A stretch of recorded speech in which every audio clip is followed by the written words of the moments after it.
COVID-19 ಅಂದ್ರೆ ಬರೀ ಭಾರತದಲ್ಲ ಎಲ್ಲಾ ಕಡೆ ಕೂಡ, ಎಸ್ಪೆಷಲಿ ಆರ್ಥಿಕತೆಯಿಂದ ಹಿಂದುಳಿದಿರುವಂತಹ ದೇಶಗಳಾದಂಥ ನಮ್ಮಂತ ಭಾರತ ಕಂಟ್ರಿ ಅಥವಾ ಬೇರೆ ದೇಶಗಳಲ್ಲೂ ಸಹ ಈ ತರ ಒಂದು ವೈರಸ್ ಯಾವ್ದೋ ಬಂದಾಗ ಎಂಟೈರ್ ಕಂಟ್ರಿ ಸ್ಟಾಪ್ ಆಗುತ್ತೆ.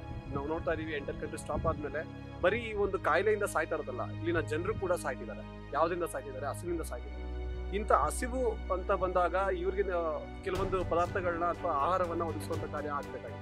ಅದನ್ನ ಸರ್ಕಾರ ಮಾಡಬೇಕು ಅಂತ ಬಂದಾಗ ಅಕ್ಷಯ ಪಾತ್ರ ತುಂಬಾ ನೀಟ್ ನಿಟ್ಟಿನಲ್ಲಿ ಚೆನ್ನಾಗಿ ಮಾಡ್ತಿತ್ತು. ಆದ್ರೆ ಇಲ್ಲಿ ಮುಖ್ಯವಾಗಿ ನಮ್ಗೆ ಬೇಕಾಗಿರೋದ್ರೆ ವಾಲಂಟಿಯರ್ಸ್. ಇಲ್ಲಿ ವಾಲಂಟಿಯರ್ಸ್ ಯಾಕೆ ಬೇಕಾಗ್ತಾರೆ ಅಂದ್ರೆ ಪ್ಯಾಕಿಂಗ್ ಪ್ರೋಸೆಸ್ಗೆ ತುಂಬಾನೇ ವಾಲಂಟಿಯರ್ಸ್ ಬೇಕಾಗ್ತಾರೆ. ನೀವು ನೋಡಿದ ಹಾಗೆ ನಮ್ಮ ಬೆಂಗಳೂರಲ್ಲೇ ಓನ್ಲಿ ಒಂದು ಬ್ಯಾಂಗ್ಳೂರ್ ಸಿಟಿಯಲ್ಲೇ 1 ಕೋಟಿ ಸ್ಟೇಯಿಂಗ್ ಪಾಪ್ಯುಲೇಷನ್ ಇದೆ. ಆ 1 ಕೋಟಿ ಸ್ಟೇಯಿಂಗ್ ಪಾಪ್ಯುಲೇಷನ್ ಒಂದು 30 ಲಕ್ಷ ಜನ ಅಂದ್ರೂ ಕೂಡ ತುಂಬಾ ಕಷ್ಟ ಆಗುತ್ತೆ.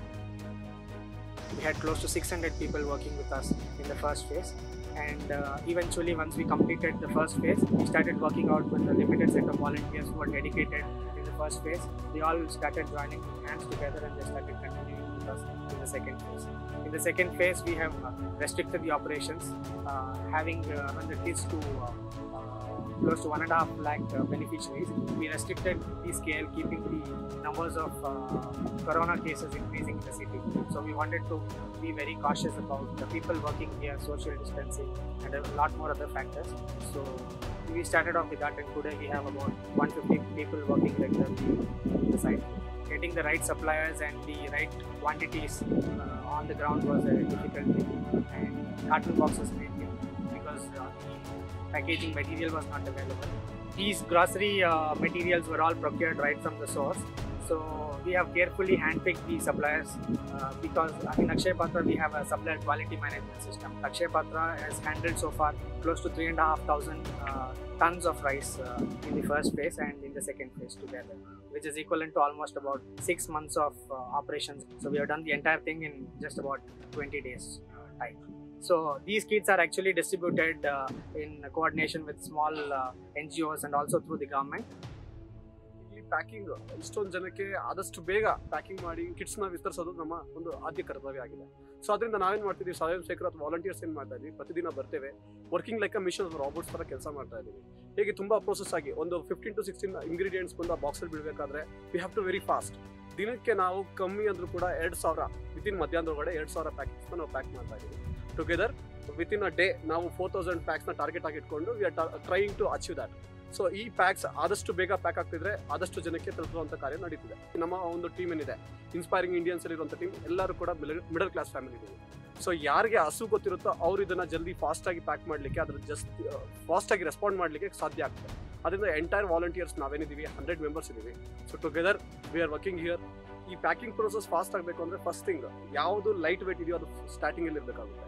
So when we are here, so we thought light weights ಯಾವ್ದಿದೆ, ಚಿಲ್ಲಿ ಪೌಡರ್, ಟರ್ಮರಿಕ್ ಮತ್ತೆ ಮಸಾಲಾ, ಸಾಂಬಾರ್ ರಸಮ್, ಈ ತರ ಏನೇನು ಪೌಡರ್ ಲೈಟ್ ವೇಟ್ ಇದೆ ಅದನ್ನೆಲ್ಲ ಇನಿಷಿಯಲ್ ಸ್ಟೇಜ್ ಅಲ್ಲಿ ಹಾಕೊಳ್ತೀವಿ. So when we start at the end of ಅಲ್ಲಿ ರೈಸ್ ಮತ್ತೆ ಆಟಾ ಮತ್ತೆ ದಾಲ್ ಇವು ವೇಟ್ ಜಾಸ್ತಿ ಇರೋದ್ರಿಂದ ಅಲ್ಲಿ ನಾವು ನೋಡ್ ಮಾಡ್ಲಿಕ್ಕೆ ಈಸಿ ಆಗುತ್ತೆ. Each volunteer who reports at the location are initially screened. They are sanitized every 1 hour once. They are given the protective gears like head caps and masks. And we also have refreshments which are like, we give them hot water and salt for gargling. Refreshments like lime juice every 1 hour interval or 2 hours intervals. And also we give them milk which is added with turmeric and ginger. So most of the precautions what is required to keep the infection at bay is always taken as the utmost priority. Transportation ಬಂದಾಗ so ಈಗ already passes ಮುಂಚೆ issue ಮಾಡ್ತಿದ್ರು.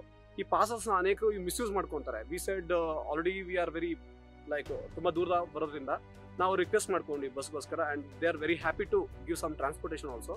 So ಅವ್ರು ನಮ್ಗೆ bus ಕೊಟ್ಟಿದ್ದಾರೆ. Bus ಕೊಟ್ಟಾಗ ಬೆಳಗ್ಗೆ 7:30 ನಾವು ಸ್ಟಾರ್ಟ್ ಮಾಡ್ತೀವಿ. ಬೈ 9:30 ಎಲ್ಲರೂ ಕೂಡ ಹತ್ಕೊಂತಾರೆ. ಸ್ಪಾಟ್ಗೆ ಬರ್ಬೇಕಾದ್ರೆ ಫೀಲ್ಡ್ಗೆ 10 o'clock ಒಳಗಡೆ ನಾವು ಬರ್ತೀವಿ. 10 o'clock ಸ್ಟಾರ್ಟ್ ಮಾಡಿದ್ರೆ up to till evening will be staying here.